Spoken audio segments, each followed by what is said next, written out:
여러분, 이스라엘과 요르단의 소위 성지순례를 가시면 요르단에 갔을 때 반드시 들리는 곳이 페트라입니다. 페트라 한번 가보셨는지요? 페트라 그곳이 인디아나 존스 영화 촬영한 곳으로 유명해지긴 했지만 그 자연 절벽 그 협곡이 한 1km 정도 이렇게 쫙 하는데 정말 그 바위만 보면서 가도 정신이 없을 정도로 황홀하죠. 그래서 그 좁은 협곡을 이렇게 한 1km 걷다가 갑자기 맨 끝에 확 이게 시야가 넓어집니다. 그러면서 소위 그 보물 창고라고 하는 알카츠네 그 건물 신전 그 바위를 쪼아서 만들어낸 그 알카츠네가 쫙 앞에 펼치면 그냥 저절로 와 하고 감탄사가 나옵니다. 마치 산을 올라서 정상에 딱 섰을 때 그 기가 막힌 그 광경을 보면서 우리가 탄성을 내면서 야호 하듯이 로마서 8장은 마치 로마서 1장부터 7장까지 막 오르다가 정상에 오른 기분입니다. 갑자기 펼쳐지는 이 복음의 파노라마에 우리가 탄성, 야호를 지를 수밖에 없는 부분이 바로 로마서 8장이라 할 수 있을 거예요. 자, 로마서 8장에서 야호하고 외치는데 뭐라고 야호를 외치는지 그 첫 번째 야호가 이것입니다. 정죄함이 없다라고 야호를 외칩니다. No condemnation. 1절 보세요. 그러므로 이제 그리스도 예수 안에 있는 자에게는 결코 정죄함이 없나니 라고 선언합니다. 8장은요 한마디로 얘기하면 구원의 확신에 대한 장이라고 이야기할 수 있습니다. 우리에게 다른 것보다도 이 구원의 확신을 주는 장. 그래서 쭉 읽어가다 보시면 이 8장을 많이 암송하시는 분들이 많은데 모든 것이 합력하여 선을 이루시는 하나님. 어떤 환난과 어떤 어려움과 뭐 기쁨과 높음과 뭐 장래일이나 현재일이나 어떤 것도 그리스도 예수 안에 있는 하나님의 사랑에서 우리를 끊어낼 수 없다. 우리를 그 사랑에서 정말 이탈할 수 없도록 하시는 이 확신을 주는 장이 로마서 8장이라 할 수 있을 거예요. 우리가 잘못 알고 있는 신앙생활의 개념 중에 하나가 신앙생활에 입문하면 마치 어떤 제한, 어떤 속죄, 또 쪼그라들고 오그라든다고 생각하는 경우가 참 많아요. 왜냐하면 이것도 못하고 저것도 못하고. 그래서 신앙생활에 입문하면 마치 나의 필드가 좁아진 것 같은 느낌을 갖는데 그것은 잘못된 개념입니다. 실은 바울은 이 복음의 진수를 설명하는 이 로마서에서 복음은 우리를 이렇게 제한시키고 우리를 오그라들게 하고 움츠러들게 하는 것이 아니라 실질적으로는 우리를 스트레치합니다. 우리를 확장해 갑니다. 우리의 지평선을 넓힙니다. 그러면서 우리를 향해서 주시는 그 탄성이 뭐냐면 No condemnation. 우리에게 결코 정죄함이 없다. Not guilty. 오늘 말씀은 어쩌면 신앙생활을 좀 잘해보고 싶은 분이 계시다면 그 분들을 위한 메시지라고 생각해요. 신앙생활 하다가 넘어지고 신앙생활 하다가 의기소침해지고 실망하고 해서 어떤 신앙생활에 어떤 동기부여가 주어지지 않아가지고 힘들어하고 야 신앙생활 이렇게 하다가 끝나는 건가? 그러시는 분들이 그래도 신앙생활 좀 제대로 해야 되지 않을까? 좀 제대로 해보고 싶다. 멋지게 신앙생활 좀 해보고 싶다. 그 마음이 여러분에게 혹시 있다면 오늘 메시지가 그분들을 위한 것이에요. 때로는 넘어져서 죄책감 속에서 야 이제는 끝났나 보다 라고 생각하고 힘들어하고 있는 그런 분들, 열심히 해보려고 했지만 오히려 열심히 칼날이 되어서 수많은 사람들에게 상처를 주고 그냥 나자빠져 있는 그런 상황이라면 여러분 그분들에게 오늘 이 말씀이 힘이 될 거라고 생각해요. 뭐라고 얘기하냐면 그분들에게 하신 말이 No condemnation.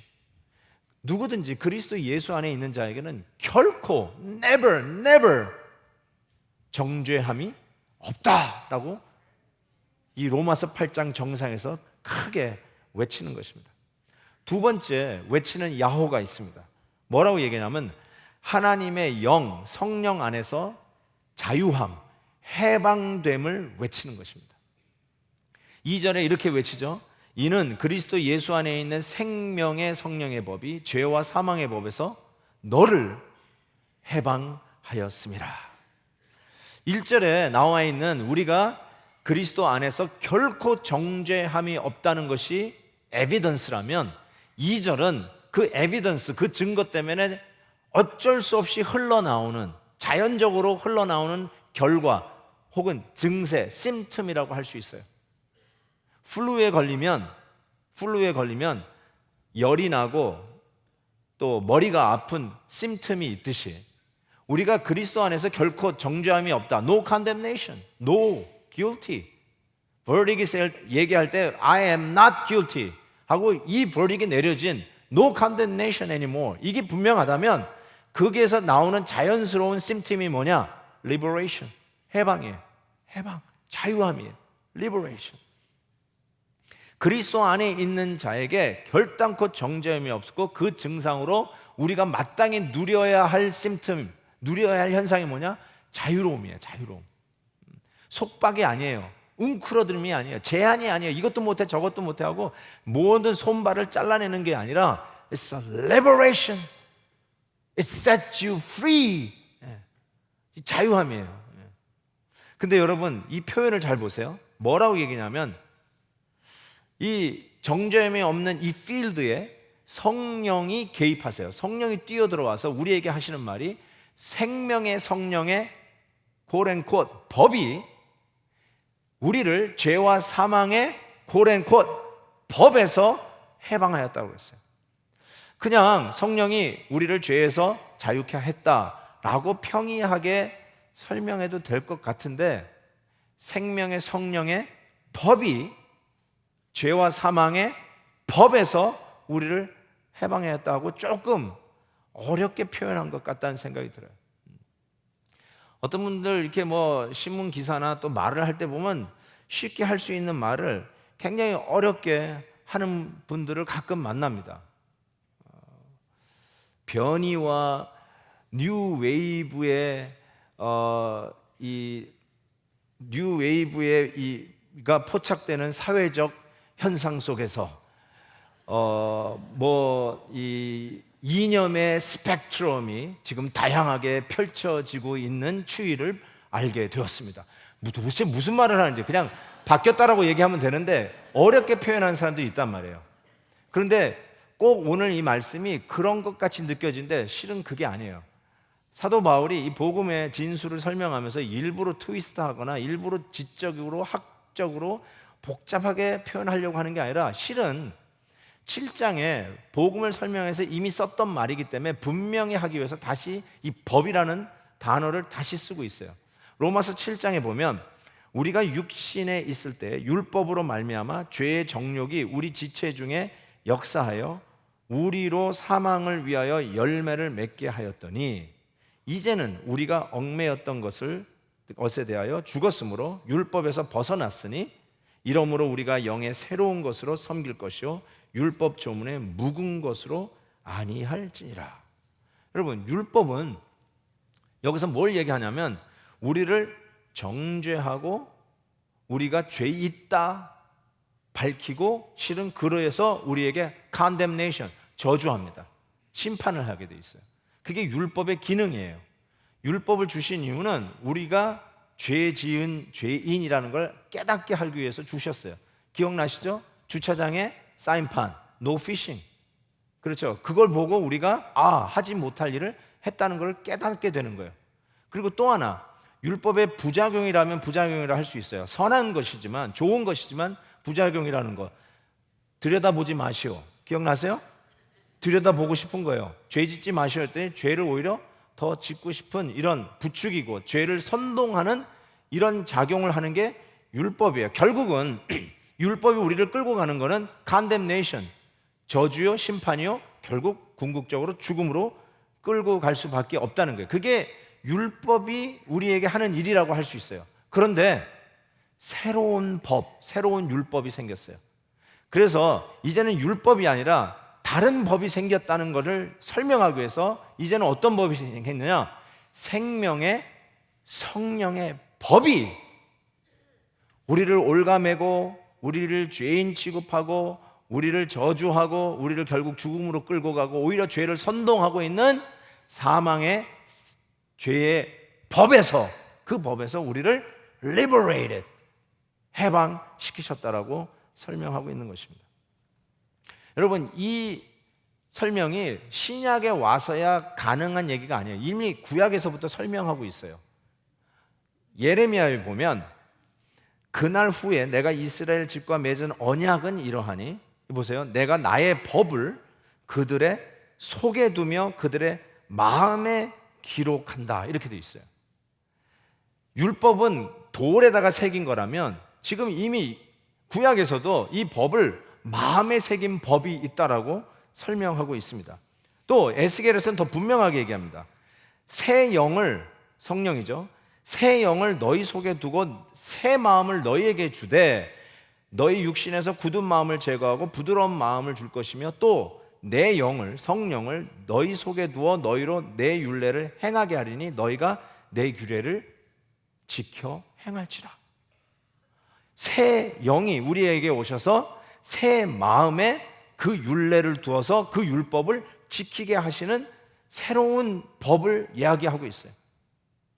즉 바울이 말하고자 하는 것은 율법은 우리에게 어떤 제한과 족쇄를 채우는 매임을 주지만, 제한을 주지만, 성령의 법은 우리 마음에 역사하셔서 그 법은 나의 생명의 에너지가 되게 하고 하나님의 말씀을 지켜 순종하는 에너지가 되는 것을 지금 설명하고 있는 거예요. 완전히 새로운 법이에요. 지난주에 우리 교회에서 이 좋은 LED 화면으로 벤허라고 하는 영화를 상영했습니다. 한 500명 정도가 오셔서 보셨다고 하는데 너무너무나 반응이 좋아가지고 또 영화를, 좋은 영화 한번 이 큰 화면으로 보자고 하는 분들이 있어서 제가 다음에는 10개를 보자, 네, 그렇게 얘기했어요. 근데 그 배너라고 하는 그 원작을 쓴 저자가 실은 하나님의 존재를 부인하고 하나님이 없다는 걸 증명하기 위해서, 하나님이 아니 적어도 틀렸다는 걸 증명하기 위해서 성경을 보기 시작했어요. 근데 성경을 보다가 뒤집어졌어요. 사람이 회심을 하고 변화해가지고 쓴 작품이 벤허라고 하는 작품이에요.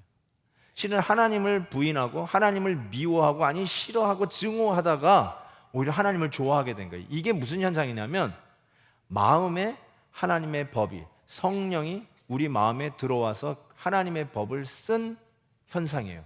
그 결과예요. 정말 예배 나오는 것이 정말 힘들었어요. 주일날 아침에 정말 모처럼 늦잠 잘 수 있는 날인데 아침에 나와서 그냥 뭐 예배 가는 자체가 짜증이 나고 예배당에 오면 뭐 음악이 좋다고 그러는데 오히려 자장가 같이 들리고 설교 말씀은 도대체 무슨 말 하는지 그냥 over the head, 그냥 흘러가고 따분하고 아주 잠만 자기에 딱 좋은 그런 시간으로 생각했어요. 그런데 어느 날 변했어요. 예배 오는 게 즐거움이 됐어요. 예배 드리는 게 기쁨이 되었어요. 아멘이 없습니까? 예배 드리는 것이 너무너무 즐겁고, 옛날에 아침에 일어나는 게 그렇게 힘들었는데 이제는 아침에 일찍 일어나가지고 몸 샤워하고 하는데 내 입에서 절절로 흥얼흥얼 찬양이 나온다니까요. 교회 간다는 게 너무너무 기뻐요. 그래서 오늘도 예배를 드리는데 너무 좋고 하나님을 찬양하는, 내 입술을 떼고 하나님을 만나는 이 시간이 너무너무 좋은 거예요. 저와 여러분 같이. 맞죠? 여러분 그래서 여기 와 계시는 거죠. 예? 체면 때문에 그냥 눈도장 찍으려고, 혹시라도 예배 안 드리고 어디 딴 데 가면 하나님의 번개를 쳐가지고 사고 날까봐. 예? 아이고 어떻게 교회 생활 오래 하다 보니까 직분자가 되었어. 야, 직분자가 되니까 할 수 없다, 해야지. 아이고 또 섬겨야 되는데 땀 뻘뻘 흘리면서 그냥 죽지 못해서 해야지 뭐, 그냥 이런 식으로 하다가 오히려 이제는 주님을 섬기는 게 기쁨이 되고, 야 이건 특권이야, 이건 영광이야, 야 내가 예배를 드릴 수 있다니, 이런 즐거운 마음으로 변한 거예요. 이게 어떻게 해서 일어난 현상이냐면 하나님이 no condemnation, 더 이상 결코 정죄함이 없다는 이 필드에 성령이 뛰어들어 오셔서 우리의 마음에 하나님의 율례, 하나님의 법을 적으니 그것이 더 이상 나를 족쇄 채우고 나를 제한하는 말씀이 아니라 이것이 즐거움이요, 기쁨이요, 감격이요, 영광이요, 특권이 되었다는 것이에요. 이것이 시편 기자들이 이렇게 고백하는 거 들어보셨어요? 시편 43편. 내가 하나님의 제단에 나아가 나의 큰 기쁨에 하나님께 이르리이다. 하나님이여 나의 하나님이여 내가 수금으로 주를 찬양하리이다. 여러분 이 마음 느껴지세요? 새 마음에 새 영이 오신 그 현상이에요. 시편 119편 주의 증거들은 나의 즐거움이야 나의 충고자니이다. 시편 119편 32절 주께서 내 마음을 넓히시면, 아하 이거 보세요, 내 마음을 스트레치하는 거예요. 내 마음을 넓히시면 내가 주의 계명들의 길로 달려가리이다. 여호와여 주의 율례들의 도를 내게 가르치소서 내가 끝까지 지키리이다. 나로 하여금 깨닫게 하여 주소서 내가 주의 법을 준행하며 전심으로 지키리이다. Listen, 나로 하여금 주의 계명들의 길로 행하게 하소서 내가 이를 뭐 한다고요? 즐거워함이니라. I find delight. 77절 주의 긍휼이 여기심이 내게 임하사 내가 살게 하소서 주의 법은 나의 즐거움이니다. 주의 율법이 즐거움이래요. 뭐예요? 옛날에 돌판에 새겨져 있는 율법은 나를 족쇄 채우고 나를 죄인 취급하고 나를 저주하고 너는 이제 죽음이다, 예? 죄의 가격은 사망이라는 걸 자꾸 알려주는 그런 율법이었는데 이 율법이 더 이상 정죄함이 없다고 했더니 성령께서 내 마음에 하나님의 법을 뒀는데 이 법을 즐거워하는 자가 되었어요. 너무 감격스러운 거예요. 그래서 내 마음에 하나님을 섬기고 싶어요. 하나님이 좋아하는 일을 하고 싶어요. 더 이상 간음죄를 지고 싶은 마음이 없어요. 더 이상 거짓말하거나 도적질하고 싶은 마음이 없고요. 쓸데없이 남 험담하는 게 싫어졌어요. 남들이 하는 말도 듣기가 아주 싫어졌어요. 왜 그런 줄 아세요? 내 마음에 성령이 오셔서 새 영이 새 마음에 하나님의 법을 두셨기 때문에 그래요. 그게 바로 하나님이 하시는 일이에요. 갑자기 우리가 스트레치된 거예요. 우리의 시야, 믿음의 시야의 지평선이 넓어진 현상을 지금 얘기하고 있는 것이죠. 내 안에 하나님을 향한 새로운 애정이 싹트고, 아니 싹트는 정도가 아니라 폭발해 버렸어요. 그리스도로 말미암아 일어나 이 의로워진 우리가 성령께서 우리 마음에 들어오셔서 드디어 자유케 하시는 거예요. 체면이 아니에요. 이거 안 하면 벌 받을까 봐도 아니에요. 자유로움이에요. 기쁨으로, 즐거움으로 하나님의 법을 순종하며 하는 에너지가 생기게 된 것이죠.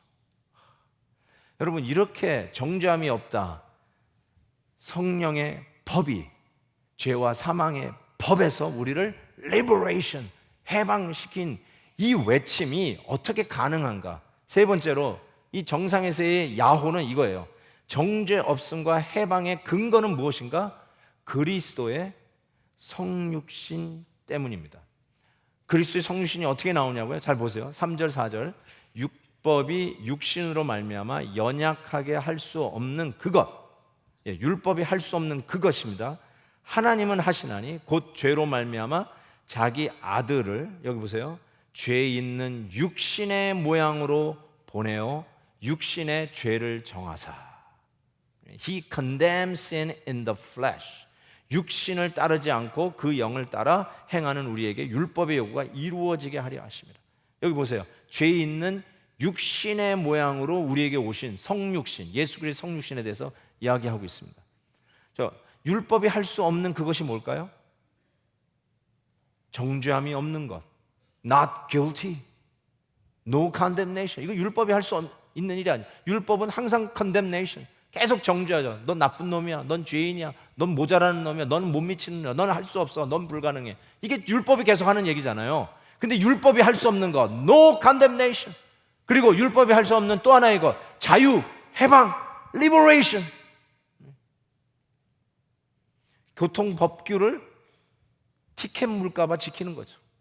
경찰이 눈에 보이니까 지키는 거죠. 내가 지키고 싶어서 지키는 게 아니라, 항상 그런데 liberation, 자유, 뭐로부터 자유? 그런 거부터 자유, 지키고 싶은 거예요. 하나님의 말씀을 지키고 싶은 거, 절대로 율법이 할 수 없는 그것. 근데 죄 있는 육신의 모양, 여기 보면 육신의 연약하여 할 수 없는 그것이라고 얘기했어요. 여러분, 율법이 우리에게 주어지는데 우리가 연약해서 할 수가 없대요. 그러니까 율법은 우리 연약한 우리에게 절대로 그 율법의 요구를 이루어낼 수 없다는 것이에요. 연약하다. 우리 육신이 연약하대요. 여러분, 우리가 건강을 위해서 운동을 많이 하는데 나이가 들수록 운동할 때 조심해야 될 게 뭐냐면요, 다치지 말아야 돼요. 운동하다가 다치는 경우가 참 많습니다. 오히려 건강을 회복하려고 하다가 건강을 더 잃어버리는 경우가 많아요. 그래서 운동할 때 조심하셔야 돼요. 심장병이 있는 분들은 심장을 고치고 운동해야지, 심장병 연약한 대로 그대로 나누고 과하게 뛰거나 운동하면 심장마비로 죽습니다. 왜 이 말씀을 드리냐면 바로 지금 율법이 육신의 연약함으로 말미암아 할 수 없는 것, 그 뜻이에요. 우리가 연약할 때 할 수 없어요. 어떻게 해야 돼요? 회복한 후에 뛰셔야 돼요. 회복한 후에 운동하셔야 돼요. 그리고 다치지 마셔야 돼요. 그러니까 건강을 회복하기 한 후에 계속해서 유지하기 위해서 하는 운동이 필요하지, 연약한 가운데서는 과다한 운동이 오히려 해가 되듯이 율법이 정확하게 그렇다는 거예요. 심장병이 있는 사람에게 자꾸 마라톤 뛰라는 거예요. 될 수가 없다는 것이죠. 여기서 우리가 한 가지 짚고 넘어가야 될 것은 이것입니다. 하나님께서 자기 아들을 죄 있는 육신의 모양으로 보냈다, 이 표현 말이에요. 죄 있는 육신의 모양, 영어로 보니까 in the likeness of sinful flesh. in the likeness of sinful flesh. 이 말은 예수님이 죄를 가지고 죄 있는 상태로 오셨다는 뜻이 아니에요. 예수님은 죄가 없으셔요.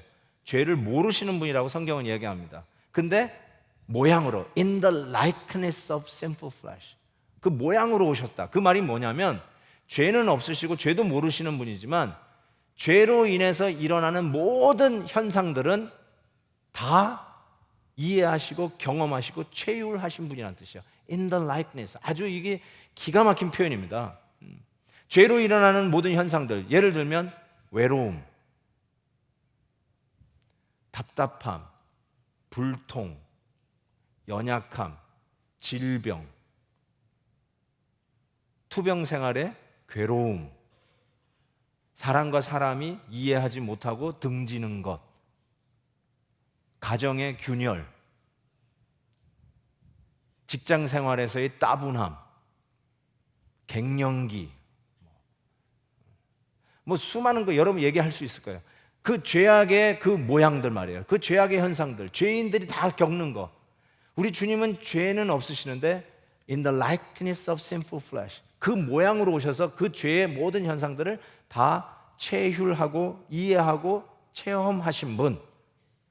그래서 그는 죄가 없으시되 심지어는 죄로 말미암아 느낄 수 있는 그런 공포, 짜증, 실증, 이런 것까지도 표현하세요. 겟세마네에서 예수님께서 이렇게 기도하셨어요. 할 수만 있으시면 이 잔을 내게서 지나가게 하옵소서. He didn't like it. 원치 않으셨어요. 할 수만 있으면 그냥 스킵하고 싶었어요. 싫었다는 거예요. 심지어는 죽음에 대한 공포도 그가 토로하시는 걸 보게 돼요.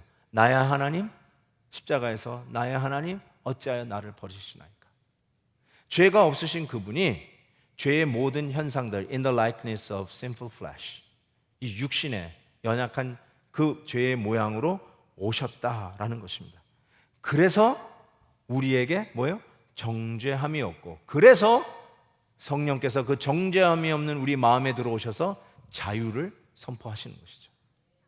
사도 바울이요, 자기가 모든 신앙생활을 너무 철저히 잘해서 완벽하게 해서 당당하게 너희들도 정죄함이 없다, 열심히 해라, 할 수 있다, 이렇게 얘기하는 게 아니라 우리가 부족하고 연약하고 때로 죄악의 유혹 앞에 넘어지는 것이 수도 없이 말고 바울조차도 오호라 나는 공고한 자로다 라고 고백하는 이 순간에 어떻게 누구든지 그리스도 예수 안에 있으면 결코 정죄함이 없다, 생명의 성령의 법이 죄와 사망의 법에서 우리를 해방하였다라고 하는 이 당당한 이 야호 외치는 선언을 할 수 있느냐? 그거는 자기 자신의 의도 아니요, 자기 자신의 자신감도 아니라 오직 연약한 이 죄의 모양, 육체의 모양으로 오셔서 우리의 모든 죄를 끌어 그분에게 쏟아 부어 우리의 죄의 형량을 십자가에서 단번에 치르신 그 아들 예수 그리스도의 성육신, 십자가, 죄의 형의 한 번에 해결하신 예수 그리스도로 말미암아 오늘도 우리가 뭐라고 외칠 수 있냐? No condemnation, 정죄함이 없다. Liberation, 우리는 해방되었다라고 외칠 수 있다는 것이에요. 아멘. 여러분, 항상 이걸 생각하셔야 돼요. 다시 신앙생활 잘하고 싶으세요? 실패한 후에 주저앉아가지고 야, 나에게 이런 소망이 있을까? 또 해봤자 또 실패할 것 같아서 아예 시도도 안 하고 그냥 주저앉아 있는 분 계세요? 신앙생활의 기쁨과 영광, 옛날에는 순수할 때는 알았는데 이제는 알 거 다 알고 이제는 능구렁이가 다 돼가지고 이제는 그런 거 기대도 안 해. 그리고 그냥 그렇게 미리오거, 루껌 차지도 않고 덥지도 않고 그렇게 신앙생활하고 그냥 이러다가 죽을 거라고 생각하시면서 그렇게 신앙생활하고 계세요? 정말 잘하고 싶지 않으세요? 오늘 말씀을 들으세요. No condemnation, liberation. 아멘. 그래서 이사야 53장이 이해가 돼요. 그가 찔림은 우리의 허물 때문이요 그가 상함은 우리의 죄악 때문이라. 그가 징계를 받음으로 우리가 평화를 누리고 그가 채찍에 맞음으로 우리가 나음을 입었도다. 우리는 다 양 같아서 그릇 행하여 각기 제 길로 갔거늘. Listen, 여호와께서는 우리 모두의 죄악을 그에게, 그 예수 그리스도에게 다 싹싹 끌어모아서 그에게 그에게 지워 주셨다는 것이에요. 그가 우리의 죄를 담당하셨으므로 therefore no condemnation. Amen. Therefore liberation. 아멘. 아멘. 와. 우리 아들이 드디어 집을 나갔어요. 집에서 이렇게 있는 거 보니까 좀 답답했어요. 저거는 안 나가나 이러고 있었는데 드디어 나갔어요. 집에 있을 때는 집도 안 치우고 쓰레기통도 안 가지고 나가고, 솔직히 아버지의 기대에 만족할 만한 아들이 어디 있겠어요.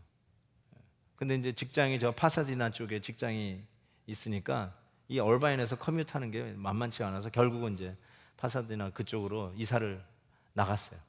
근데 이사를 나갔는데 이사를 나간 후부터는 밥 먹을 때마다 아들 생각이 나요. 얘는 밥은 뭐 먹었나 자꾸 생각이 나요. 그 방 안 치우고 쓰레기통 안 갖다 버리고 아침에 잘 일어나지 않고 이런 거 하나도 생각이 안 나. No condemnation. 여러분, 아버지의 마음에는 아들을 향한 정죄가 없어요. 없어요. 근데 하나님 아버지가 여러분을 생각하는 마음은 그거의 수억 배의 마음이에요. 분명한 것은 그냥 아버지의 너그러움 때문에 그런 게 아니라 하나님은 법적 근거도 갖고 있어요. 그게 뭐냐? 당신의 아들 독생자에게 우리의 죄를 싹싹 끌어서 그에게 엎으시고 그를 십자가에 달아 땅땅땅 단번에 죄의 모든 형량을 해결하셨어요. 고로 no condemnation. 여러분의 죄 값을 누가 치렀냐? 예수 그리스도가 십자가에서 치렀다는 거예요. 그런데 여러분에게 다시 죄값을 묻는 거는 일사부재리의 원칙에 위배되는 거예요. 그렇지 않아요? 여러분의 죄를 예수님이 다 갚으셨는데 왜 여러분에게 또 감옥을 집어넣겠다? 말이 안 되잖아요. 그거는 법적으로 안 돼요. 그래서 주님께서 하시는 말이에요. 오늘 말씀이 그래서 이게 복음이에요. 그래서 우리가 다시 살리는 거예요. 야, 내가 죄인인데 나 실패한 적이 있는데 내가 지난주도 죄를 지었는데 야, 나 같은 사람 하나님이 쓰실까? 내가 진짜 신앙생활 다시 할 수 있을까? 그냥 내가 완전히 그려먹었어. 내가 그냥 이제 완전 난 찍힌 몸이야. 그래서 나는 뭐 아무리 해도 누구도 난 인정 안 할 거야. 그러면서 아예 자포자기하고 계신 분 계세요? Listen. No condemnation. 정죄함이 없대요. Liberation. 자유하대요. 다시 시작할 수 있다는 말씀이에요. 보세요. 결론적으로 말씀드립니다. 3절 보세요. 율법이 육신으로 말미암아 연약하여 할 수 없는 그것을 하나님이 하셨다고 그랬어요. 여러분, 제가 뭐 열심히 만들어서 여러분에게 지금 제공한 거 그거 가지고 말하는 게 아니라 천지우주 만물을 지으신 대주제의 그 하나님, 온 우주 만물, 이 태양계가 아니라 태양계가 있는 이 은하수가 아니라 지금도 수억의 은하수가 있는 이 대우주를 말씀으로 창조하시고 오늘 이 순간도 그 어떤 유성도 떨어짐이 없이 정확하게 하나님의 계획과 뜻 가운데서 돌리고 계시는 그 크신 하나님이 말씀하실 때 율법이 할 수 없는 그것, no condemnation, 정죄함이 없음과 liberation, 해방을 하나님이 하셨다라고 얘기하십니다. 여러분이 가지는 이 구원의 확신, 이 복음에 대한 확신은 하나님이 말씀하시는 거예요. 성삼위일체의 하나님 사이즈로, 그 크기로 여러분에게 주시는 메시지예요. 내가 한다, 확신을 가지라는 거예요. 다시 출발할 수 있다, 다시 설 수 있다. 하나님 크기만큼의 큰 것으로 우리에게 주시는 확신이 이 구원의 확신이라는 거예요. 그리스도인으로 살다가 넘어지셨나요? 이제는 끝났다고 생각하십니까? 교회 생활을 하면 할수록 실망이 쌓인 것뿐이 없다고요? 신앙생활을 하면 할수록 쌓이는 게 불평, 불만뿐이라고요? 사람 보는 게 신물이 나고 궁극적으로 그 실망감에 지쳐있는 나 자신이 가장 꼴보기 싫고, 그래서 이제는 신앙생활 그만하렵니다. 그냥 이렇게 살렵니다. 그냥 죽지 못해서 오늘도 끌려 나왔지만 그렇다고 딴 데 가기도 그렇고, 그래서 여기 앉아 있어요. 그래요. 그렇게 신앙생활 하다가 죽을 거예요? 정말 여러분이 예수 그리스도의 복음의 영광을 알고 하나님이 하나님 사이즈로, 그 삼위일체의 사이즈로 내가 했다. No condemnation. You are free indeed. 자유롭다고 선언하시면서 즐겁게 내 마음에 생긴 하나님의 율법을 즐거워 섬기고, 하나님 섬기기를 원하고 하나님이 원하시는 거 하고 싶어하고, 주님 예배하는 자리에 조금이라도 더 일찍 나오려고 설레발 치고, 서로가 서로에게 격려하면서 이런 아름다운 공동체를 이루어가는 이 교회의 아름다움에 너무 감격하고, 이렇게 섬기다가 정말 즐겁게 주님 섬기다가 주님 앞에 가야지. 자기에게 지치고 남에게 지치고 자기의 능력 무능함에 지치고 짜증나고 이제는 자기에게 완전히 실망해서 자포자기하고 있는 그런 분들, 여러분 그런 분들이 정말 신앙생활 제대로 하고 싶다고요? 오늘 말씀을 들으세요. No condemnation. You are free. 이 힘으로 다시 일어나는 것입니다. 정말 다른 거 없어요. 누구든지 그리스도 안에 있으면 결코 정죄함이 없다. 그리고 생명의 성령의 법이 이 마음에 들어와 하나님의 율법을 적으니 이제는 죄와 사망의 법, 나를 저주하고 저 지옥으로, 죽음으로, 실망감으로, 정죄함으로 밀어넣는 이 마음을 다시 회복하여서 자유케 하시는 이 성령 하나님의 능력으로 오늘도 예수 그리스도 안에서 다시 우리의 신앙생활을 rebuild, 다시 재건하는 일을 할 수 있으라고 믿습니다. 할렐루야. 기도하겠습니다.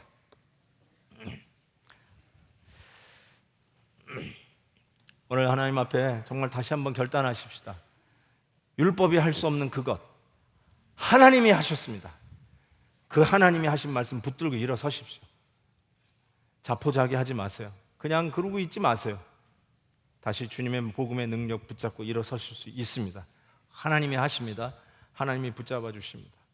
다시 하나님의 놀라운 영광 가운데 임하여 주시는 그 하나님을 붙들고 다시 새롭게 신앙생활 할 수 있기를 바랍니다. 우리 다 같이 한번 합심해서 통성으로 기도하겠습니다. 하나님 아버지 감사합니다. 오늘도 하나님의 귀하신 은혜 속에서 우리를 붙잡아 주시고 역사하여 주셔서 오늘도 주님 앞에 나아가 오늘도 우리의 연약함을 그대로 고백합니다. 주여, 산 정상에서 외치는 이 야호처럼 오늘 복음의 산 정상에서 우리는 외칩니다. 누구든지 그리스도 예수 안에 있는 자에게는 결코 정죄함이 없음을 선포합니다. 생명의 성령의 법이 죄와 사망의 법에서 우리를 해방하였음을 선포합니다. 주님, 정죄 없는 자답게, 자유한 자답게 진짜 하나님의 말씀을 기뻐 감사하며 즐거워하며 섬기고 순종할 수 있도록 힘도하여 주시옵시고, 때로는 죄악의 유혹에 넘어질 때도 있지만 포기하지 아니하고 다시 이 말씀 의지하여 일어서는 저희들 되게 하여 주시옵소서. 능력을 다하여 주옵소서. 성령 하나님 찾아와 주시고 우리를 흔들어 깨워 주시옵시고 다시 연약해진 우리의 손과 발을 강하게 붙잡아 일으켜 주시옵소서. 예수 그리스도의 이름으로 기도하옵나이다. 아멘.